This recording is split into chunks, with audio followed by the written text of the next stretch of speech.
नमस्कार, जब नेक्सस पर आपका स्वागत है। आज खबर निकल के आ रही है शेखावत शिक्षक संघ का आज था सम्मेलन। उन्होंने की एक बड़ी समस्या उजागर। थर्ड ग्रेड शिक्षक हमेशा बिखरे हुए नजर आते हैं। उसको लेकर शेखावत संघ ने दी है एक बड़ी स्टेटमेंट, जहां पे थर्ड ग्रेड शिक्षकों को अब समझना होगा कि कौन है जो गलती कर रहा है। तो ये बहुत ही बड़ा सवाल है जो आज राजस्थान शिक्षक संघ ने आपके लिए उठाया है। और उन्होंने एक बहुत बड़ी बात कही है जिसको लेकर आपको जरूर सोचना चाहिए कि संघर्ष किस तरीके से किए जाते हैं और किस तरीके से होंगे। और उन्होंने आज घोषणा की है कि थर्ड ग्रेड शिक्षकों के स्थानांतरण के लिए वे तत्पर हैं और उसके लिए अंतिम समय तक लड़ेंगे।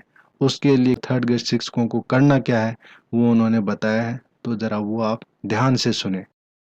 कि जो चुनाव से पहले जो भारतीय जनता पार्टी के नेता बार बार ये कहते थे कि सरकार हमारी आएगी तो ट्रांसफर होंगे आप, उसी सरकार के शिक्षा मंत्री, और वो शिक्षा मंत्री नहीं है, वो पंचायत राज मंत्री भी है।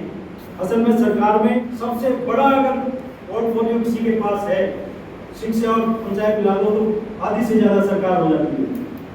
वो जो मंत्री है दिलावर साहब, वो अब ये कहने लग गए आजकल कि ट्रांसफर का तो नियम ही नहीं है। मान लो कर रहे हैं,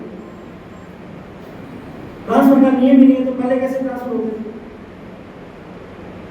और अगर नियम नहीं है, ये तो वो गलत कह रहे हैं कि नियम नहीं है, ट्रांसफर पहले हो, उसमें कुछ कंडीशन है, वो एक अलग बात। हमारी मांग तो ये थी कि वो जो आपने कंडीशन लगा रखी है कि थर्ड ग्रेड के अध्यापक का जिले से बाहर ट्रांसफर होगा तो उसकी सीनियरिटी खत्म हो जाएगी, आप वो सीनियरिटी देने का नियम बढ़ाओ, आपका बड़पन है। लेकिन आप तो कह रहे हो ट्रांसफर का ही नियम नहीं है। ये मजाक उड़ाने वाला काम है और इस मजाक को राजस्थान के शिक्षक को सहन नहीं करना चाहिए, बर्दाश्त नहीं करना चाहिए। इसलिए शिक्षकों के मुद्दे पर पर्टिकुलर मांग की जब हम बात करते हैं, एनईपी बड़ा मुद्दा है, पूरे राज्य का, पूरे देश का मुद्दा है। ओपीएस बड़ा मुद्दा है, पूरे देश का मुद्दा है, सब कर्मचारियों का मुद्दा है। लेकिन अध्यापकों के जो ट्रांसफर का मुद्दा है, वो मैं समझता हूं आप राजस्थान के शिक्षकों के ये आन, उनकी शान का सवाल बन गया है, उनके अस्तित्व का सवाल बन गया। इसलिए किसी भी तरह से, चाहे कितना ही बड़ी आंदोलन हमें करना पड़े, हम अध्यापकों के ट्रांसफर नहीं होंगे तब तक इस सरकार को चैन से नहीं बैठने दे। ये आज हमें निश्चित करना चाहिए। लेकिन इसके साथ एक और समस्या जो हमारे सामने आती है वो हमारी तरफ से मतलब शिक्षकों की तरफ से। कभी कभी जिनका मुद्दा होता है वो या तो सो जाते हैं या बहुत तेजी से भागते हैं। हमारी स्थिति ऐसी होगी, जब भी कोई आंदोलन की बात होगी तो सोशल मीडिया पे एक तूफान उठता है कि बस शहीद समाज से नीचे कुछ नहीं, वहां कौन कौन आ रहा है बताइए। और वो ऐसा कैंपेन चलता है कि कोई उसकी आलोचना करता है, कोई उड़ जाता है, आपस में भिड़े रहते हैं और पूरी एनर्जी रात को 1-2 बजे तक अपनी पूरी उसमें खर्च करते हैं। एक दूसरे को, सरकार को कोई उसमें दिक्कत नहीं है, एक बोलता है, दूसरा उसकी कमियां निकालता है, उसको गालियां निकालता है, तीसरे को गालियां निकालता है और अपनी पूरी एनर्जी उसमें खर्च करके सो जाते हैं, सुबह स्कूल चले जाते हैं। अगर ट्रांसफर के लिए लड़ना तो जो कार्य करता है ट्रांसफर के लड़ने वाले, चाहे वो शिक्षक संघ शेखावत के हो और टीसीयू के हो, वो तीसरे के हो, वो स्वतंत्र और किसी संगठन के नहीं हो, उनसे मैं एक निवेदन करना चाहता हूँ, ये लड़ाई अब जीतनी है तो धैर्य से लड़नी है। ना सोशल मीडिया पे गाइड होने की जरूरत है, ना सोशल मीडिया पे गाइड करने की जरूरत है। एकदम से तूफान नहीं उठता और जो एकदम से तूफान उठाते हैं उसमें गलतियां होती हैं। इसलिए गलतियां नहीं करनी है तो क्या करना। मैं 2 चीजें आपसे यहाँ निवेदन करना चाहता हूँ। लड़ाई को मजबूत करने के लिए तो मेरा समझ है गलत हो सकती है, सही हो सकती है। आपका मैं ध्यान आकर्षित करना चाहता हूँ 2 मुद्दों की। राजस्थान के अंदर 2-3 बड़े आंदोलन मैंने जिंदगी में पहली बार महसूस किया। पहले हम किताबों में पढ़ते थे कि रूस में क्रांति हुई, चीन में क्रांति हुई, क्यूबा में क्रांति हुई, लगता था कैसे हो सकती है, लोग ऐसे कैसे लड़ सकते हैं।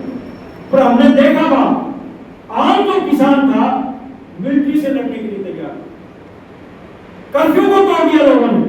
जब वो गांव में निकलते पुलिस उनको उनको ढूंढने के लिए पीछा करती, तो गांव का हर आदमी उनको छुपाने के लिए तैयार बैठा। किसी गांव ढाणी में घुस गया तो पुलिस और मिलिट्री ने जोर लगा दिया, उनको गिरफ्तार नहीं कर पाए। क्यों? क्योंकि जनता से जान लेने के लिए तैयार। ये वातावरण वहां बना। इसलिए एक तो हमें ये समझ लेना चाहिए कि ये जो बहस चलती है, आप बीकानेर में धरना लगाओ तो जयपुर में क्यों नहीं लगाया? आप जयपुर आ गए तो मुख्यालय तो बीकानेर है, जयपुर में क्या करने के लिए? वहां तो आपकी कोई बिल्ली बनता है। एक इस बहस से हमें बचना है। और इस तरह की जो बहस करते हैं वो दो तरह के लोग, एक जो नासमझ है, ज्यादा उत्साहित है, किसी के बहकाव में आके, उनसे नाराज होने की आवश्यकता नहीं है, वो मासूम। पर कुछ लोग जानबूझ करके सरकार के इशारे पर आंदोलन को तोड़ने के लिए, कमजोर करने के लिए इसलिए इस मुद्दे पर जो आंदोलन करने वाले लोग हैं उनसे मेरा कहना ये है, तमाम साथियों से, अपने को जो रणनीति बनानी, जल्दबाजी नहीं है कि हम बस 3 महीने में, हम 10 दिन में या 15 दिन में करवा देंगे। बजाय इसके हमें तय ये करना है कि जब तक ट्रांसफर नहीं हो जाए, वो 10 दिन में हो, 10 महीने में हो या 3 साल में हो, तब तक हम चैन से नहीं बैठेंगे, आंदोलन लगातार जारी रखेंगे, सरकार को झुकाते रहेंगे। ये हमारा संघर्ष होना चाहिए। ये मैं आपसे कहना चाहता हूं। इसलिए ओपीएस के मुद्दे पर विचार करते हुए हमें ये भी सोचना चाहिए, क्या देश के अंदर कोई ऐसा संगठन है कर्मचारियों का, कोई भी एक संगठन, छोटा बड़ा, जिसने मांग की हो कि हमारे ओपीएस की बजाय कोई और पेंशन की स्कीम लाया जाए? किसी ने की थी मांग? किसी ने मांग नहीं की। फिर ये लागू कैसे हो? किसकी मांग थी? ये मांग थी देश के बड़े कारपोरेट, ये मांग थी देश के बड़े सट्टा मार्केट की, क्योंकि मंदी चल रही थी। अमेरिका से उन्होंने सीखा। अमेरिका में जब मंदी आई शेयर मार्केट में, तो कर्मचारियों का पूरा जो पेंशन का पैसा था उसमें लगा, और कर्मचारी जो रिटायर्ड कर्मचारी थे वो सड़कों पे आ गए, उनके मकान बिक गए, उनकी गाड़ियां बिक गई। ये उनकी मांग थी। तो थर्ड ग्रेड शिक्षकों को लेकर महावीर सिंह सिहाग ने कहा है कि थर्ड ग्रेड शिक्षकों के स्थानांतरण को मजाक का मुद्दा बना लिया है शिक्षा मंत्री ने। उसके लिए अब शिक्षकों को क्या करना है, उसकी रणनीति उन्होंने बताई है। तो यहाँ पर ये था बड़ा अपडेट। करना क्या है वह सब शिक्षकों को तय करना है। तो ये थी शिक्षकों के लिए एक बड़ी खबर कि ये खबर आपको कितनी पसंद आई और ये आपके लिए क्या मायने रखती है। बने रहिए जेफ नेक्सस के साथ। चैनल को सब्सक्राइब करें, वीडियो पसंद आया तो लाइक जरूर करें। धन्यवाद।